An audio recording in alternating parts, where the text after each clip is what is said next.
ಅಂದರೆ ಬೇಡದಿರೋ ಥಾಟ್ಸೇ ಬರ್ತಿತ್ತು, concentration ಮಾಡೋಕ್ಕಾಗ್ತಿರ್ಲಿಲ್ಲ. Deep breath ತೊಗೊಳಕ್ಕೆ ಆಗ್ತಾನೆ ಇರಲಿಲ್ಲ. ಈಗ ನನಗೆ ಡೀಪ್ ಇನ್ಹೇಲ್ ತೊಗೊಳಕ್ಕೂ ಆಗುತ್ತೆ. ಏನು ಬ್ಯಾಕ್ ಪೇನೇ ಬರ್ತಾ ಇಲ್ಲ. ನಮಸ್ತೆ ಗುರುಗಳೇ. ವಜ್ರಕ್ರಿಯೆ ಬಗ್ಗೆ ನನ್ನ ಎಕ್ಸ್ಪೀರಿಯೆನ್ಸ್ ಹೇಳೋದಾದರೆ, ಆ್ಯಕ್ಚುಲಿ ನಾನು ಸೇರ್ಕೊಂಡಿದ್ದ ಪರ್ಪಸ್ ಬಂದು ಅದೇ ಧ್ಯಾನ ಮಾಡೋದು, ಮೆಡಿಟೇಷನ್ ಮಾಡೋದು ಕಲ್ತ್ಕೋಬೇಕು ಅಂತ.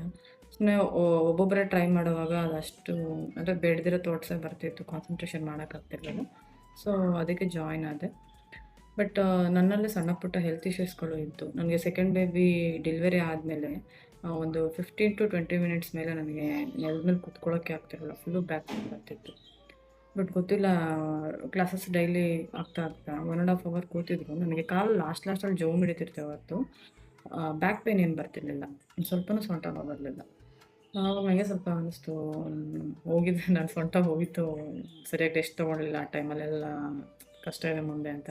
ಬಟ್ ನನಗೆ ಏನು ಬ್ಯಾಕ್ ಪೇನೇ ಬರ್ತಾ ಇಲ್ಲ. ಅದಾದಮೇಲೆ ಹೇಳ್ಬೇಕಂದ್ರೆ ನನಗೆ ಬ್ರೀತಿಂಗಿಗೆ ಡೀಪ್ ಬ್ರೆತ್ ತೊಗೊಳಕ್ಕೆ ಆಗ್ತಾನೆ ಇರಲಿಲ್ಲ.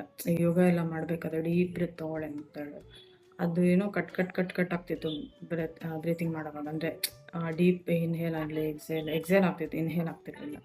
ಬಟ್ ಈಗ ನನಗೆ ಡೀಪ್ ಇನ್ಹೇಲ್ ತೊಗೊಳಕ್ಕೂ ಆಗುತ್ತೆ. ಮತ್ತು ಪಾಸ್ಟ್ 6 ಮಂತ್ಸಿಂದ ನಾನು ಏಕಾದಶಿ ಮಾಡ್ತಾ ಇದ್ದೆ.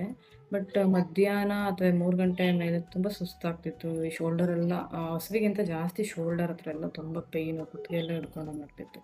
ಬಟ್ ನಿನ್ನೆ ಏಕಾದಶಿ ಮಾಡಿದೆ. ಅದು ಊರಲ್ಲಿದ್ದೆ, ಕೆಲಸಗಳಿತ್ತು, ಹಬ್ಬ ಇತ್ತು, ಮನೆಯಲ್ಲೆಲ್ಲ ಅಡುಗೆ ಮಾಡ್ಕೊಂಡು ಎಲ್ಲ ಏಕಾದಶಿ ಮಾಡಿದ್ದೀನಿ. ಎಲ್ಲ ಕೆಲಸ ಮಾಡ್ಕೊಂಡು ಏಕಾದಶಿ ಮಾಡಿದ್ರು. ನನಗೇನು ಅಷ್ಟು ಸುಸ್ತಾಗಲಿ, ಹಶ್ವು ಅಂತ ಏನು ಅನ್ನಿಸ್ಲಿಲ್ಲ. ಅಂದರೆ ಕ್ಯಾಪಬಲ್ ಅನ್ನಿಸ್ತು ನನಗೆ. ನೆನ್ನೆ ಸ್ವಲ್ಪ ತುಂಬಾ ಡಿಫ್ರೆನ್ಸ್ ಫೀಲ್ ಆಯಿತು. ಮತ್ತು ನನಗೆ ಅನ್ನಿಸ್ತಿತ್ತು, ನಾವು ಒಂದು ಒಳ್ಳೆ ಮಾರ್ಗದಲ್ಲಿ ಜೀವನ ಮಾಡ್ತಾ ಇಲ್ಲ. ಬರೀ ಅದೇ ನೀವು ಹೇಳಿದ ಹಾಗೆ ಪ್ರಾಣಿಗಳ ಥರ ಜೀವಿಸ್ತಾ ಇದ್ದೀವಿ ಅಂತ. ಬಟ್ ಅದನ್ನು ಒಳ್ಳೆ ಮಾರ್ಗಕ್ಕೆ ಹೇಗೆ ಹೋಗ್ಬೇಕು ಅನ್ನೋದು ಗೊತ್ತಾಗ್ತಿರ್ಲಿಲ್ಲ. ಈಗ ನೀವು ತೋರಿಸ್ಕೊಟ್ಟಿರೋ ದಾರಿ ತುಂಬ ಸುಲಭವಾಗಿದೆ. ಮತ್ತು ಅದರಲ್ಲಿ ಯೋಗಾಸನನೂ ಇದೆ, ಮೆಡಿಟೇಷನ್ನು ಇದೆ, ಅಂದರೆ ಬೀಜ ಮಂತ್ರನೂ ಇದೆ. ಇದನ್ನು ನಾವು ಒಳ್ಳೆ ರೀತಿ ಅಳವಡಿಸ್ಕೊತಾ ಹೋದರೆ ನಮ್ಗೆ ಒಳ್ಳೆ ರಿಸಲ್ಟ್ ಸಿಗುತ್ತೆ ಅಂತ ಹೋಪ್ ಇದೆ. ನಾನು ಖಂಡಿತ ಇದನ್ನು ಡೈಲಿ ರೂಟೀನ್ ಮಾಡಿಕೊಂಡು ಖಂಡಿತ ಇದನ್ನು ಫಾಲೋ ಮಾಡ್ತೀನಿ. ಈ ಒಂದು ಆಪರ್ಚುನಿಟಿ ಸಿಕ್ಕಿದ್ದು ತುಂಬ ಖುಷಿಯಾಯಿತು. ನನ್ನ ಹೆಸರು ಲತಾ, ವಜ್ರಕ್ರಿಯೆ 44 ಬ್ಯಾಚು.